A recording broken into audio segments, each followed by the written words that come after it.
Today at Manchester Theatres, it is my genuine pleasure to be joined by vocalist, pianist, guitarist, and composer Tommy Blaize, who is going to be performing for one night only at the Bridgewater Hall on the 30th of December with the Hallé Orchestra in their show Gatsby and the Jazz Age. Now, of course, we all know and recognise Tommy from performing in the Strictly Come Dancing Band every Saturday on our tellies, but he has worked with people from across the globe. We're talking the likes of Stevie Wonder, Queen, Amy Winehouse, Diana Ross. He's got his own album, and outside of music, he has worked on TV with people such as Mischief Theatre in their Goes Wrong show. He's been on DNA Family Secrets. So we have got so much to crack on with today, but mostly about Gatsby. So Tommy, thank you so much for joining me to talk about this show. Yeah, I'm excited. Oh, it's my pleasure. Yeah, I'm really looking forward to it. Yeah. Yeah, it should be a good one. So there's going to be yourself. We've got some other vocalists, the saxophonist, and of course the Hallé. Bit of glitz and glamour. So what is kind of going to be the overall arc of the show? What can people expect if they come? Well, it's going to take you back to the Gatsby era from the 1920s up until the 1940s. And it's lovely just playing that era of music, you know, because it really lends itself to an orchestra and a big band. And the acts we've got on that day, you know, you got Vanessa Haynes and Joe Stilgoe and Giacomo Smith, who are incredible musicians and singers. So yeah, it's a real treat, and I love playing that and singing that music, you know, pre-war music. For me, it's the most romantic type of music, and real, you know. There's no synthesizers, there's no it's just all real instruments, and for me there's nothing like that, you know. On Strictly and all the other programs, we have to deal with the pop music and you know, and different types of drums and everything else, and sequences and things. So it's really nice to just go out and sing with an orchestra that are just playing their instruments, and you're getting it right back at you, you know. Yeah. And I suppose as well, this brings it back to what you love. And of course we love Strictly and it's amazing, but it's a dance show. It's about the dancing. This is about the music, isn't it? Like, yes. So, and what music there is, like you said, it covers such a wide range from, I don't know, high society. You've got Puttin On the Minnie the Moocher. I mean, oh my goodness. Yeah, exactly. Cab Calloway, you know, and a lot of the youngsters won't know people like Cab Calloway and Minnie the Moocher. So if they come along to the show, it's going to be new music to them in a way, but it's almost 100 years old, this music, you know. Yeah, well, and it still stands the test.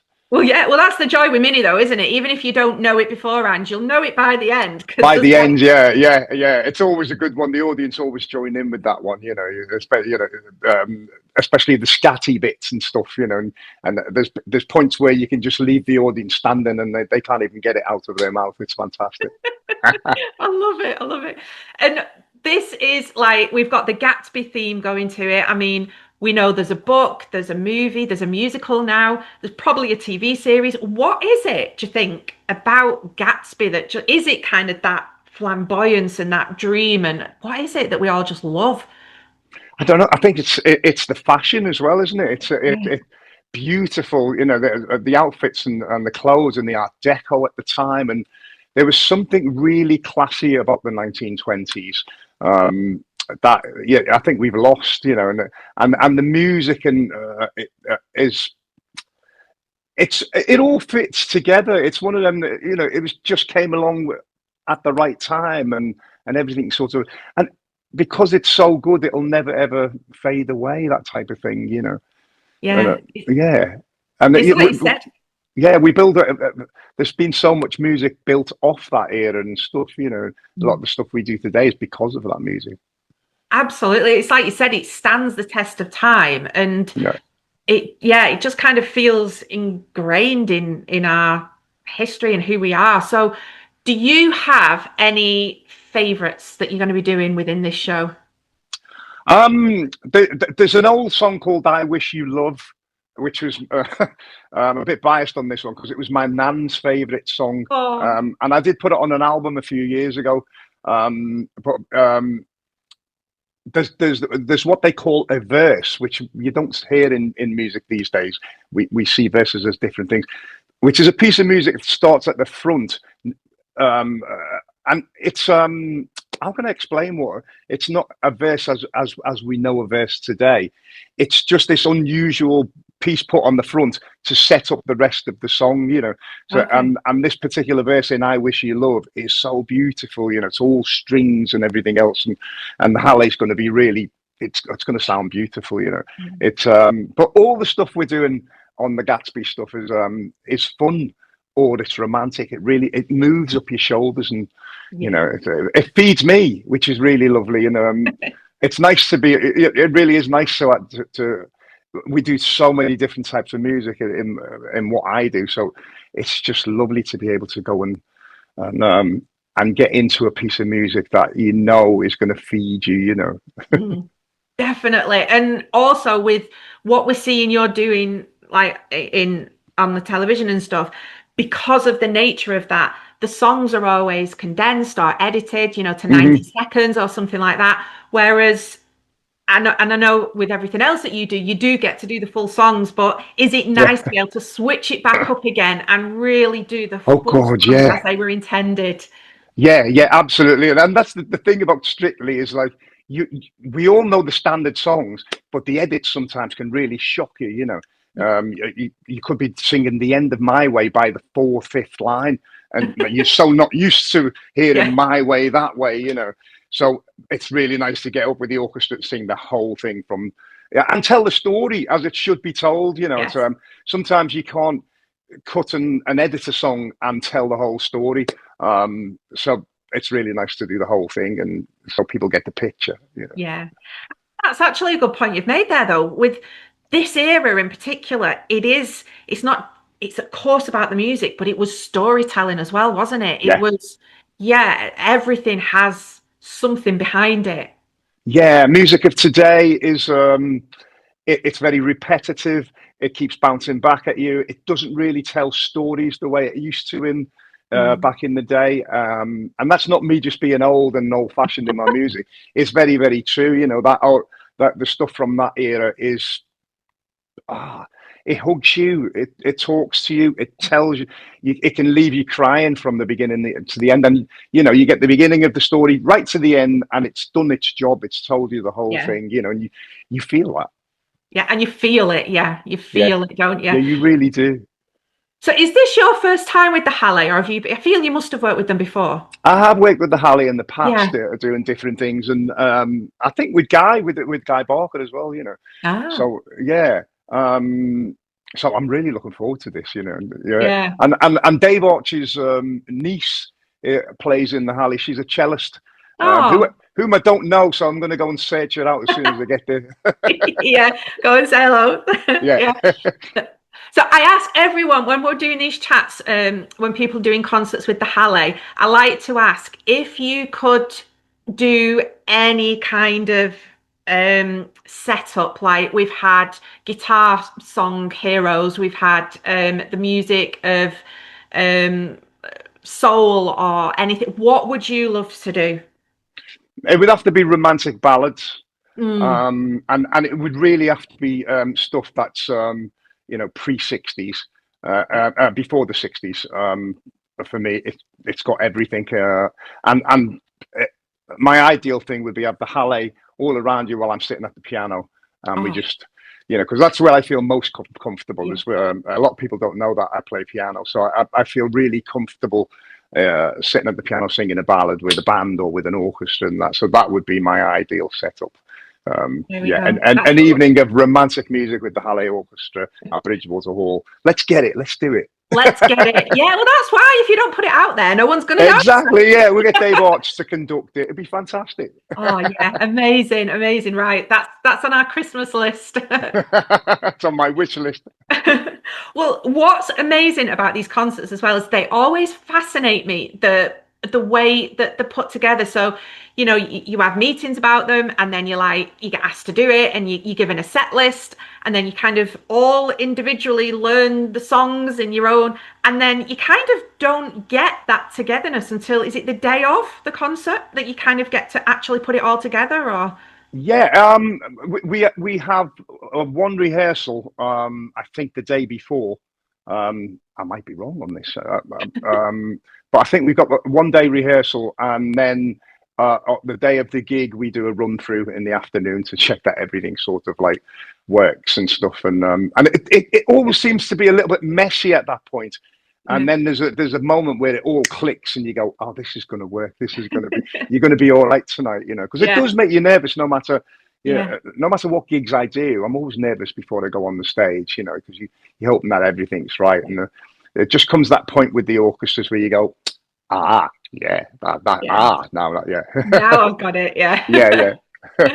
Well, do you know what? Even if there isn't a rehearsal the day before and you've got it wrong, if you turn up anyway, that's your moment with the piano. I'll jump on the piano, sack the orchestra. It'll be fine. So take me back to how it all started for you, because you were performing just with your brothers, were you, on in Liverpool, and someone spotted. In 1972, now I'd be 8 going up to 9 years old, and me and my brothers used to entertain people in the street and whatever. And one of my brothers was singing to a workman, and he said, "Oh, my other brothers sing." So we got together and performed in front of these workmen who were actually still plastering and everything else. And one of them knew a woman called Hilda Fallon, who ran a roadshow in Liverpool, and she produced people like Ken Dodd, Freddie Starr. Lots of Liverpool acts went through her stables, and you do the social clubs and everything else. So we joined this roadshow at quite a young age, and then we were picked up by television like Junior Showtime, Opportunity Knocks, and things like that. And we sang together for years as the Blaize brothers. And then as we got older, we eventually went our own separate ways. But I was so into the music, I never ever gave it up. I ended up going to music college and trying to learn how all that thing works and how it was written and whatever. And and then I got into the session world and was doing a lot of albums for people and backing vocals and or keyboard sessions and whatever. And I really enjoyed that because it was different every day, you know, until the Strictly call came, and that took over your life, you know. And I never ever thought it would last this long. None of us thought it would last this long, you know. I was there at the pilot, so we all just thought it was going to be, you know, whether it make a series or not. And within the first year, they'd done 2 series, so we sort of knew it was. We didn't think it was going to be what it is today. But it's become an institution, it's a beast of a show. It is, and also it's the material is so vast and different. One minute you're doing opera, and the next thing you're singing in Hindi, or you're doing Spanish, or you're doing a bit of soul, you know. So it keeps you on your toes all the time. As I bet the instant dance thing did as well, when you didn't even know what music you were gonna. That was interesting. And it was such a success that it looks like it's going to be kept in that one. It was good. It was good. It was good. It reminded me of the Generation game in a mad way, you know. It was sort of brought back all the memories, and especially with Bruce as well, you know. Oh, yeah, amazing. So do you have a preference with the singing, the kind of pianist or guitar or composing, or is it just whatever happens to be in that moment? I love it all, but my favorite thing to do is sit at the piano and sing. That's where I feel really, really comfortable. Also with a great band, you know, but I love sitting at the piano, and I get something through that feeds me, and I try and feed it back, you know. So that's my favorite thing to do, sit and do ballads and whatever. I can't wait. It's going to all be exciting. So we've said it's on the 30th of December, and I think this is the perfect date because it's that week in between Christmas and New Year when everyone's kind of not fully back into the reality of work, but they're so fed up of just being indoors and eating chocolates. So and Christmas songs. So what a way to come out and celebrate. And it's like a pre-New Year's Eve little party celebration as well. Yeah, it is, and that's nice to see. We've done a Gatsby, the same sort of show with Guy Barker and the RTE in Dublin, Ireland last year. And you're right, it really it shakes away the Christmas blues, and all of a sudden it feels like you're letting a new era in, you know. And what was lovely, a lot of the audience dressed up in 1920s outfits and everything. So when you got in there, it was like all the pearls were there and the hats and the Charleston dresses and everything else, and it just looked fantastic. People made the effort, so, and it does feel like there's the end of Christmas, something new. Yeah. Oh, Yeah. amazing. Well, we cannot wait for it to come. We've not got too long to go. What an amazing Christmas present to get someone, just saying. Yeah. Anyone doesn't know what to get me, there we go. Tommy, thank you so much for joining us today. And yeah, we cannot wait to welcome you back to the north, just a hop, skip and a jump away from your home. I'm really looking forward to it. I'm really looking forward to it. If you don't know about it, get your bottom down there. It's going to be a wonderful, wonderful night.